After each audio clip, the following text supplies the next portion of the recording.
Olá, pessoal! Estamos aqui novamente para mais um bate-papo na série aí do Agosto Dourado, o mês que é voltado para a conscientização do aleitamento materno. E quem nos faz companhia hoje é a doutora Joísa Medeiros, médica ginecologista, obstetra e também mãe de gêmeos, não é, doutora? Muito obrigada por aceitar. Mãe dose dupla. Muito obrigada por aceitar nosso convite, tá? Seja muito bem-vinda. E eu gostaria de começar perguntando como é para a senhora, daqui a pouco a gente fala da parte profissional, como é para a senhora a questão da maternidade, do aleitamento materno, o aleitamento materno duplo ao mesmo tempo. Fala um pouquinho para a gente. Então, o aleitamento materno por si só já é uma parte bem desafiadora da maternidade, né? A gente se preocupa às vezes muito com parto, a gestação, a preparação para o parto, e às vezes deixa de lado essa questão da amamentação. E é onde a gente vê que é o local onde as pacientes sentem mais dificuldade. A parte mais difícil é quando tá lá com o bebezinho em casa e agora o que a gente vai fazer. É bem desafiador, é uma rotina bem desgastante, mas é muito satisfatório quando a gente consegue amamentar o nosso filho. Durante a amamentação que a gente estabelece aquele vínculo materno-fetal, que é bastante importante. É onde a gente dá como se fosse a primeira vacina ali para o nosso filho, é onde a gente vai passar anticorpos, vai passar proteção, vai diminuir a chance de algumas infecções, tanto respiratórias, digestivas, alérgicas. Então, é bem legal quando a gente consegue cumprir esse nosso papel. E assim, foi bem difícil a questão da amamentação de gêmeos. Eu só consegui amamentar exclusivamente durante um mês, os dois.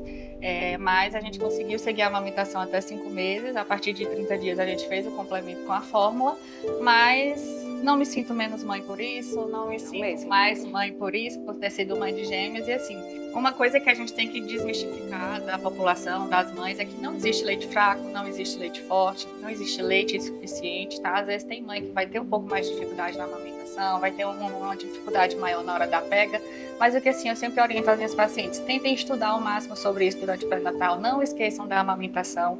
Hoje a gente tem também a ajuda de várias consultoras de amamentação que podem fazer esse acompanhamento no pós-parto e ajudando aquela mamãe, pelo menos durante ali o primeiro mês, que é o mês que às vezes é mais difícil, que é o mês que pode ter mais fissura, que pode ter mais mastite, e isso às vezes dificulta ou às vezes cria um trauma ali daquele primeiro contato ali com a amamentação. Então é uma coisa que eu sempre oriento para os pacientes, estudarem mais sobre o assunto, entender mais como funciona essa questão da amamentação, e assim, quanto mais a gente dá ao peito, mais leite vai ser produzido. Então, estimulem o máximo, não desistam. É bem desgastante, mas é bem gratificante também quando a gente consegue cumprir o nosso papel de amamentar. Com certeza. Eu sofri bastante. Quando a gente conversava com a Caroline, que foi a nossa entrevistada anterior, eu falei sobre fissura, tive mastite, demorou um pouquinho para descer, que foi um parto um pouquinho antecipado. E eu não sabia o que fazer, mas a senhora até comentou um pouquinho antes que não tem, a ciência não tem 100% de certeza em relação aos cuidados antes da amamentação, não é isso? Que existe essa história de que tem que cuidar da mama e que pode também ajudar, no caso, evitando fissuras, mas o principal é a pega correta, não é, doutora? Isso.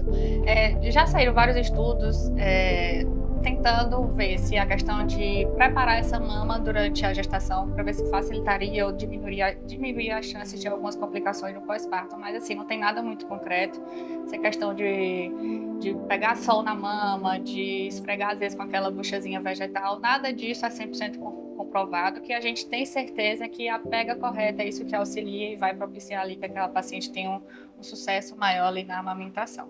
Tá bom? Também dormir bem, se alimentar bem, beber bastante líquido, várias outras coisas ali também vão influenciar, mas essa questão da pega é uma coisa que ajuda bastante. Aquela mãe que já começa ali a amamentar, já sofrendo com fissura, com mastite, ela já vai começar a amamentação meio que ali com o pé atrás. Então, às vezes, isso vai dificultar por si só já a amamentação. Então, ela tendo a informação, tendo uma pega correta, ali com certeza o sucesso durante a amamentação vai ser bem maior.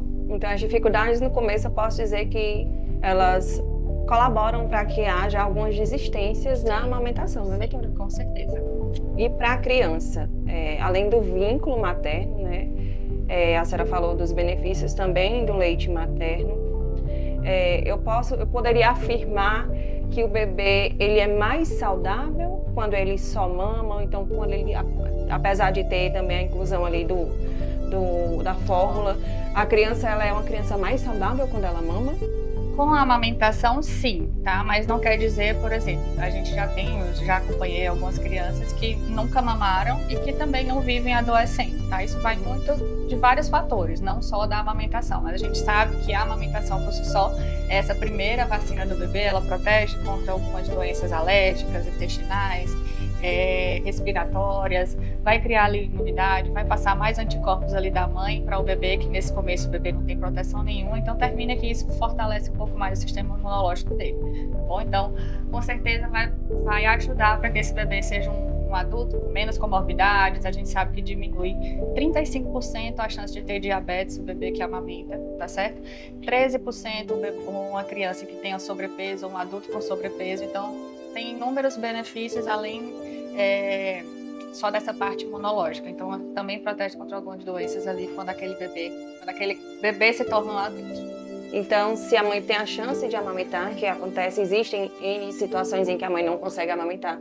Se a mãe tem a opção de amamentar, mesmo diante das dificuldades, a senhora incentiva que elas continuem, mesmo diante das dificuldades, tentem amamentar, que estudem, que procurem consultora, como a senhora mencionou agora há pouco. Sim, isso mesmo. Então, estudem, leiam mais sobre o assunto, procurem entender como que funciona a questão da amamentação, quais as principais dificuldades, e se acerquem de pessoas que possam ajudar vocês e aconselharem e vocês possam ter um suporte maior durante esse período tão importante. Então, para a gente finalizar, como foi amamentar 2 bebês ao mesmo tempo, doutora? Foi bem difícil, como eu falei, bem desafiador, mas é muito gratificante. Infelizmente não consegui amamentar até os 2 anos, mas no começo eles nasceram prematuros, tiveram que ficar 15 dias na UTI, então eu tinha muito leite e eles mamavam, sei lá, 15 ml a cada 3 horas, então eu tirava muito leite, tirava 1 litro de leite por dia, das 2 mamas. E no começo, como eles ficaram na UTI, tinha muita demanda, até eu doei lá para Evangelina Rosa um tempo, no período que eu fiquei em Teresina, uns 30 dias ainda tive que fazer eu ordenhava em casa com a maminha e mandava para a maternidade. O que eles não usavam, a gente doava lá para as mãezinhas que precisavam. Mas é isso, foi bem desafiador, mas gratificante. Gratificante, com certeza. É um momento único. Com certeza, que só nós mulheres podemos vivenciar. Com certeza. Então, se você está... Procure ajuda, procure um profissional, ginecologista, como a doutora Joísa, consultora de amamentação, leiam, existem muitos artigos na internet que podem colaborar aí para que você tenha esse momento feliz com o seu bebê. Exatamente. É isso, para mais dúvidas, só mandarem aí as dúvidas e questionamentos que a gente vai responder. Muito obrigada, doutora. Obrigada a Foi você. ótimo. Foi ótimo.